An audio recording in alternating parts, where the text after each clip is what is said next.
আমাকে দিলেন ত্রিলোকেশ্বর শঙ্কুর পাঠ। তাই শুনে আমি তবলা বাজিয়ে ফাটায় দরজা জানালা কপাট।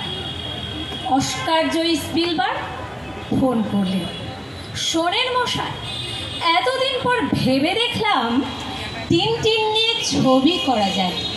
চিত্রনাট্য বানিয়ে ফেলেছি, আমার কিন্তু আপনাকে চাই।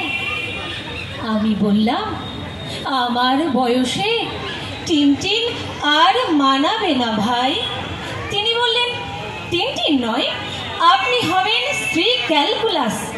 তাই শুনে আমি 3 তালি দিয়ে ফোটাই শিমুল, ফোটাই পলাশ। ইতিমধ্যেই দরজায় বেল, খুলতেই দেখি কি কাণ্ড! আরে মুম্বাই থেকে আমারই জন্য বিগ বি স্বয়ং এসেছেন দাঁড়িয়ে। কাবেরী বলল, কি সৌভাগ্য, আমি আপনার নিদারুণ ফ্যান। বিগ বি বলেন আমাকে দেখিয়ে, এর সামনে যে কি লজ্জা দেন, ইনি সিনেমা এলে যে কি হতো, আমরা কি আর কলকে পেতাম। ইন্ডাস্ট্রিতে সকলেই জানি এর সুপ্ত প্রতিভার দাম। প্রেমেন বাবুর গল্প নিয়েছি, একে ছাড়া আর করব কিভাবে। গাড়িটা কেবল কামিয়ে নিলেই ঘনাদা হিসেবে দারুণ মানাবে।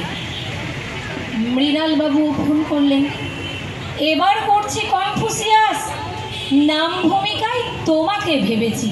মন খুশি আজ, মন খুশি আজ। হাতে এত ছবি, ডেট দিতে হবে। পুজো সংখ্যার লেখাও তো বাকি। লেখা টেখা ছেড়ে পাকাপাকি ভাবে ফিল্ম লাইনে চলে যাব নাকি? কি করা উচিত, কি করা উচিত বলে দাও দেখি অন্তর্যামী। সন্ধ্যাবেলায় ট্রাম ডিপো মোড়, অটো ছুটে যায় রানীকুঠিগামী। প্রফুল্ল মনা পাগল একটি চট গায়ে দিয়ে রাস্তা পেরোয়। ট্রাম বাঁক নেয়, পাতাল রেলের 3 গেট দিয়ে জনতা বেরোয়। জনতা জানে না কত কি অ্যাওয়ার্ড খুব শিগগিরই পেয়ে যাব আমি। অটোর লাইনে দাঁড়িয়ে ভাবেন উজ্জ্বল মুখে জয় গোস্বামী।